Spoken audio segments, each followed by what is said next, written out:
those hairs may have been this long below that knot. Yeah. So your mane starts here and it ends here as far as length of the mane, right? If you break a knot up in this section, you just tore out over a foot of mane.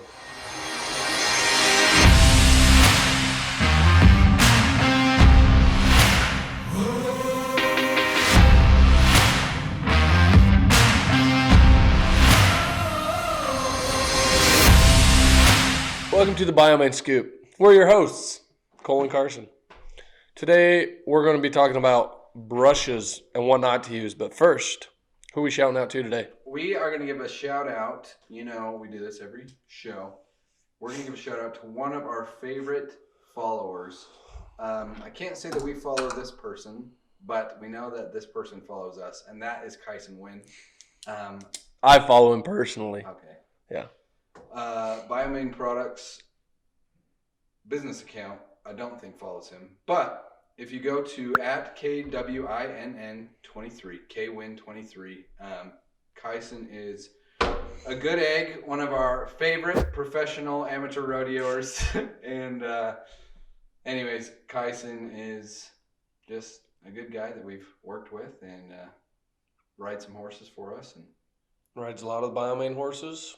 Rodeos, college rodeos, jackpot team ropes, pro rodeos, amateur rodeos, open roper.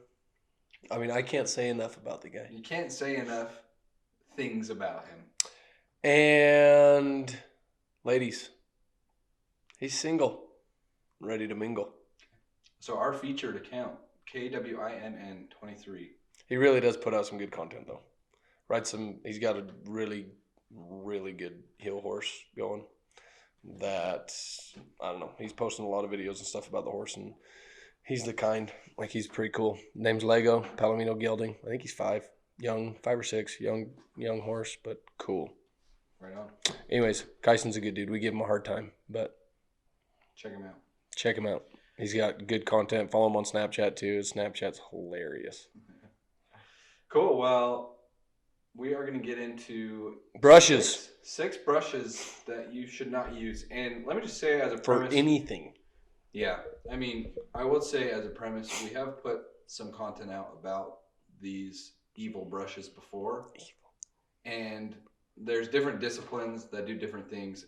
Everything that we talk about as a premise that you want your horse's mane and tail to look as good as possible. Yeah. That's what we're focused on. You want your horse to have chromes, mane, tail, and forelock.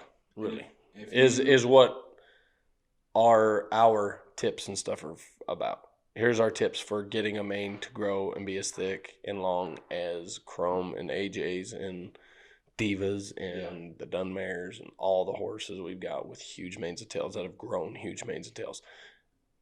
That's what we're referring to. And if you're an eventer or jumper that pulls the mane and trims the mane, then you can hate on this video. That's fine. We'll just make fun of things, I guess. If you're pulling or roaching manes or whatever, I mean, BioMane still will improve or support the health of your horse's hair.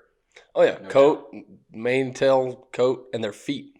Yeah. Like, there's a ton of polo players that feed BioMane for their feet. But the reason why we wanted to make this podcast, and we've made content like this in the past, is because there's people that have been feeding BioMane hoping to have their horse grow a longer, fuller, thicker mane and tail, but they're using the wrong brushes that are just pulling out, just damaging every improvement that BioMane has brought to their horse. So that's what today's about. Bryce has delivered this box to us with 6 evil brushes inside. Warning, total warning up front, these brushes will ruin manes and tails. I wrote that. I don't know who wrote that. Who delivered this? But well, you just said Bryce delivered this. I don't know where Bryce got it from. Oh. But so what do you want to do? You want to hold them up and I'll tell you what I love about them? Yep. So what we're going to do is, I mean, Bryce has quite the plethora of selection here. And honestly, I think Bryce just went to his local feed store. I said, Bryce, go buy everything that says it's a mane or tail brush. Or mane and tail brush. And here we are.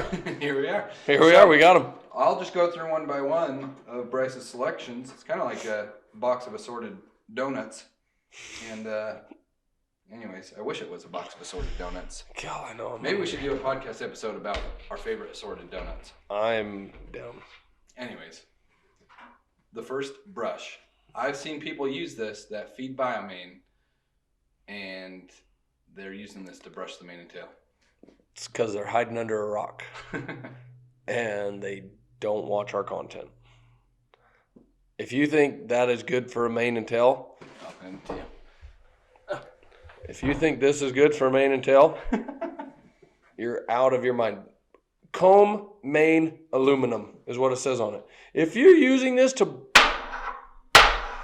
brush a mane and tail, you're out of your mind if you want that mane and tail to survive. For one, it's metal. It has no give.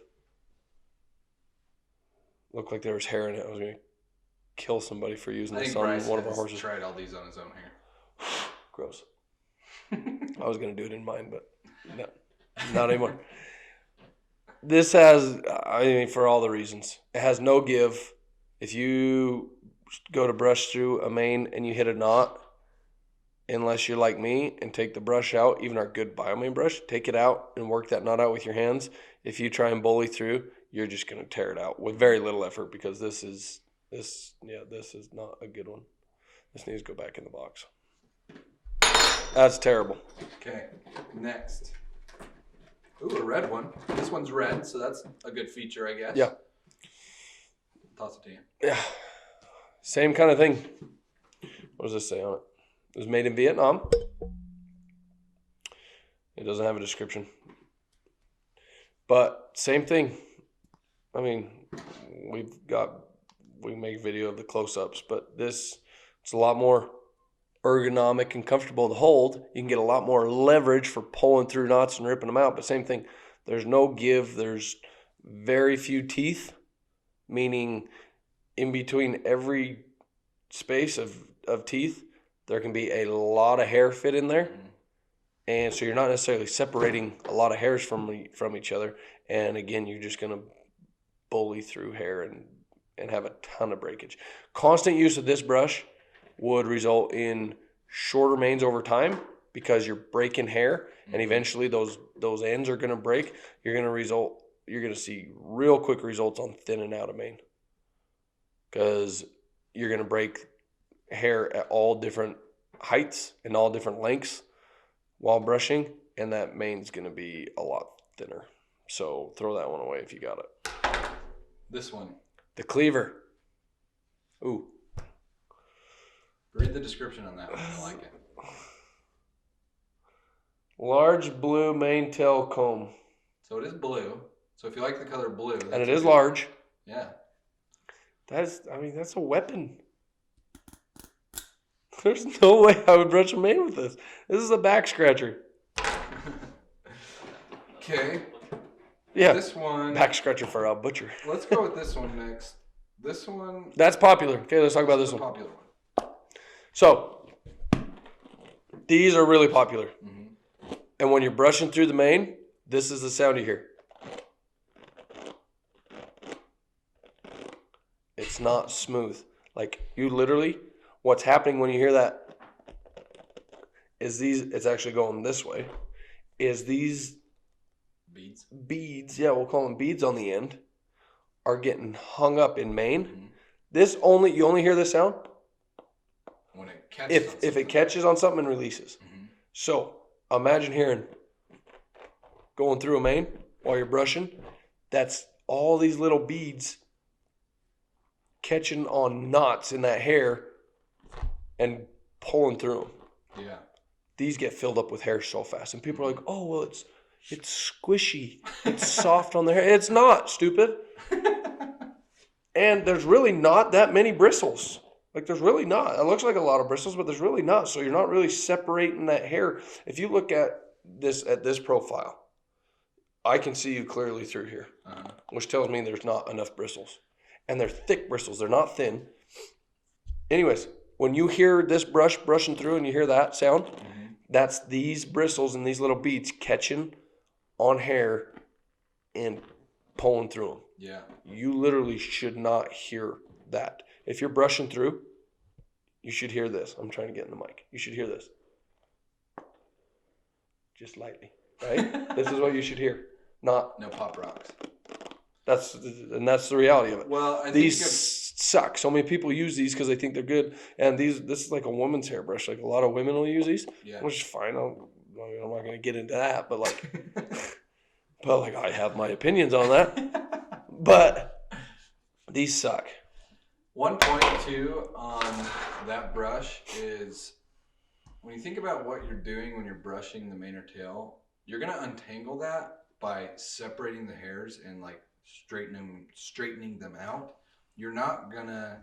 The goal of doing it is not to like encounter a knot and like undo the knot with your brush. Does that make sense? Oh, totally. That's those beads on the end. That's basically the purpose. Is like this will help you snag onto knots and rip through them and pull through them. That's gonna rip the hair out, obviously. A knot is multiple hairs that have come together and snarled around each other. Mm-hmm. If you break through a knot, you break multiple hairs. Yeah. And if you do it clear up by the hairline, by the root line, if you do it clear up there, well, guess what? Those hairs may have been this long below that knot. Yeah. So your mane starts here and it ends here as far as length of the mane, right? If you break a knot up in this section, you just tore out over a foot of mane. Yeah. And granted, it's only a few hairs, but if you're doing that constantly and consistently, you have no one to blame but yourself. I mean, if it's a bad knot, which requires extra time and care, I mean, you could be getting rid of 10, 15 hairs. So I mean, just by bullying through one little knot. So. And you spent so much time maintaining that and spent the money to feed the product and get it to grow, and then you're stupid and use a brush like that. And it's rude of me to say you're stupid, but honestly, it's so dumb that people think that's good for their manes and tails. Yeah. Like even people I know that feed BioMane and have horses with long manes and tails, I'll see them at jackpots and stuff using a brush like that. I just think, you don't get it. Yeah. You don't get it. And they get in a hurry and brush through it. It's like, before we go on to the last two brushes, maybe we should go through real fast. I realized for those that are only listening and not watching, maybe we could do a little recap of what the brushes look like. So the first one we did, the metal one we talked about, is what, like 3 to 4 inches wide? Yeah, you're probably 4 inches wide, about 1.5 inches tall, well, 2 inches tall. And honestly, it's a piece of metal. Like it's a solid piece of metal. And it's like you got a CNC machine and just cut out grooves in the bottom half of this. Yeah. Like you just went through and punched out certain narrow sections, the same height, to get teeth. Yep. Does that make sense? Yep. So that's the first one. That's the first one. The second one was the red one. It's essentially just a big, long piece of plastic that has, I'm trying to think how else to describe it. It's got a handle on it. That's rubberized. I got a rubber coating on it. That's grooves. So you got... It's kind of your stereotypical just... women's hairbrush. Yeah, women's hair comb. Comb. I would say it's more of a comb. It's not a brush. It's more of a comb. Yep. It's a comb. The third one, the one we called the meat cleaver and the weapon, is honestly, it looks like you have a small hatchet. It really is. It looks like a small hatchet. And instead of having a solid blade, you've got grooves cut through the blade. It's plastic, but you've got grooves cut through the blade, similar to the metal brush. And they're not even bristles. This would be a comb essentially too, and they're about 3.5, 4 inches long. Yeah. Why you need them that long, I have no idea. Probably so you can bully through bigger knots, I'd imagine. Yeah. Then the third one, the fourth one is a brush, and it's the flat, almost kind of looks like a ping pong paddle, squared off, a square ping pong paddle that has a bunch of, man, I just think you hear this sound. You know exactly. You know what kind of brush it is. So yeah, it's got the padding, like the cushion on underneath the bristles, but then it's got little beads at the end of them. Can you hear those hairs just breaking? Okay. The fifth one. Numero 5. This one looks like Yeah, it looks like maybe a garden rake. A Zen garden rake. Yeah. You know, maybe if you had an oversized Zen garden on your desk. Don't throw this. That will hurt. That's what that one's for. Weaver leather livestock comb, which I'm glad it says that on there because this is like a show steer comb for when you're going and fluffing up show steers' coats for the shows. People say, okay, it's a livestock comb. Why are you using it in this? Because people use these for mane and tail brushes. Yeah, this does not come just from us. Just making stuff up. We literally have people send us pictures and videos, and we see it happen all the time. Yeah. People using brushes like these to brush the manes and say, hey, this is my mane and tail routine. Why isn't the mane growing? Well, uneducated person, it is because you're using brushes like these. And to the listeners without seeing, it looks like just a little handheld rake that has a bunch of small metal teeth. It really is a little handheld rake, and it really is it's a livestock comb. Like they use these for show steers. If I did show cattle, this is what I'd use unless I found a different thing. I would probably use a BioMane brush because you can get more hair to fluff up, right? But these are really common in the show steer world. But yes, and people look at these and they think, oh, it's wide. This is probably 8 inches wide, right? 8 or 9 inches, probably 8. And people think, oh, I can cover more of the mane with it. Yeah. Yeah. Okay, this is the 6th one. The reason I saved this one for last is because this is showing some signs of improvement, but there are some features about this that still make it a bad comb to use. But it's a good transition into why we like the features of our brush, which we can cover briefly. Yeah, so if you were to see the BioMane brush, the body of this brush is similar. The body, not the bristles. Yep. If you were to take the bristles off completely, the body of this brush is somewhat similar. The bristles, on the other hand, are really similar to the 4th brush we talked about. That's like a typical women's hair brush that has the little beads on the end of the bristles. These don't have beads on the end of the bristles. What I don't like about this is they're solid plastic. They are, there's no give unless you break them off, like this one that's moving a lot. It's moving a lot because it's broken. Like we can break that off. That's one of the bristles. This has no give at all. Yeah. None whatsoever. If you go to brush a mane, and encounter any type of snag, you are going to tear it out. And this is the type of brush that you wouldn't feel those knots until you're already through them and you just hear the cut through, you know what I mean, or the breaking of that hair. You won't know you're tearing out hair until it's torn out. You know what I mean? I'm not going to say till you're done brushing and you see it's full of hair. You'll know it, but not until you get through that knot and you feel it and you hear it. This is, it's so frustrating to me why like manufacturers would make a brush like this and people think that like this is a good mane and tail brush. It's, I don't know, it doesn't, I guess guys don't understand mane and tail maintenance obviously, but, and if you're buying this, I guess you're the reason why they're making them, because they wouldn't keep making them if you didn't buy them. But this brush sucks so bad. I think to summarize, it's cheap too. It's cheaply made, but there's a ton of these. These are really common. Ones, see these in a lot of trailers at jackpots and shows, and they'll brush the mane. You know what I mean? They'll get the knots out. They'll brush through and get the knots out. But what people don't understand is you're not trying to brush the knots out.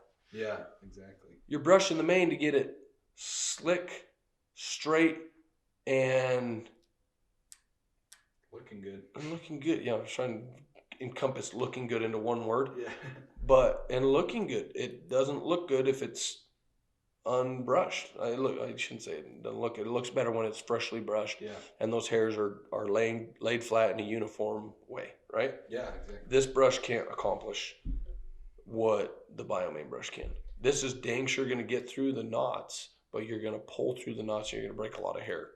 in doing so. And for that reason, I would never use this brush. This is like a back scratcher. Yeah. So I think to summarize, we're going to do another episode about what to look for as good features in a brush and talk about... Which is going to be really biased, and we're pretty much only going to talk about the BioMane brush because it's awesome. And it's like the only one like it, you know, for horses that we can see out there. If there was another one, the same principles would apply. We just want you to use a good mane and tail brush. Yeah. But to summarize this episode, the reasons why these 6 brushes are so bad for manes and tails, I think one is that they're literally designed to bully through knots. That's exactly what you don't want to do. You want to have bristles that are soft and that are sensitive enough that while you're brushing, you can feel that you encountered a knot and you can stop and untangle that knot with your hands. You want, anyway, so that's reason number 1. Yeah.